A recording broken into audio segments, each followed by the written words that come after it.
የጌታን እውነተኛ ትምህርት የሚያውቁት 12ቱ ሐዋርያት፣ 36ቱ ቅዱሳን አንስትና 72ቱ አርድእት አጠቃላይ ድምራቸው 120 ነው። እነዚህ 120 ቤተሰብ በመባል ይታወቃሉ። እነዚህ ጌታ በሚውልበት እየዋሉ በሚያድርበት እያደሩ እውነተኛ ትምህርቱን ተከታትለው በዕለተ ጰራቅሊጦስ መንፈስ ቅዱስ ወርዶላቸው በአዲስ ቋንቋ እየተናገሩ ወንጌልን ለዓለም አሰራጭተዋል።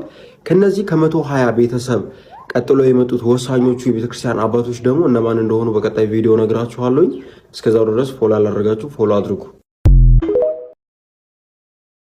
ክርስትና እንደ ስፋቷና እንደ ብዛቷ ዓለም አቀፋዊ አንድነቷን ባለማጠናከሯ ዛሬ ላይ ብትጮህ ድምጿ የማይሰማ ኮስማና ሆናለች። አባቶች የሃይማኖት አረዳድ ልዩነታቸውን እንደ ጠላትነት በመቁጠራቸው ለእልቂት ተፈላልገው ኖረዋል።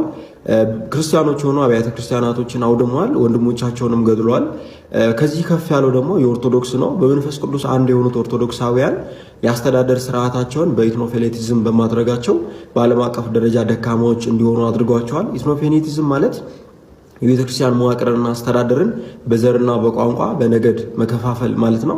ይህም ማለት አብያተ ክርስቲያናቱ በዘርና በቋንቋ ሲከፋፈሉ የቤተክርስቲያን መሪዎች ለሀገር መሪዎችና ለፖለቲከኞች የፖለቲካል ፍጆታ መሳሪያዎች የመሆን እድላቸው ከፍ ያለ ነው። ይህም ሲባል ፖለቲከኞች በተጣሉ ቁጥር የቤተክርስቲያን መሪዎችም የጠቡ አካል የመሆን እድላቸው ከፍ ያለ ይሆናል። እንደ ምሳሌነት እንኳን ማንሳት የምንችለው ዩክሬንና ራሽያ በገቡት ጦርነት ምክንያት የራሽያ ኦርቶዶክስና የዩክሬን ኦርቶዶክስ ወደ መከፋፈል ገብተዋል። በፖለቲካል ምክንያት የኢትዮጵያ ኦርቶዶክስና የኮፕቲክ ኦርቶዶክስም ያሉበትን መቃቃር የምናውቀው ነው።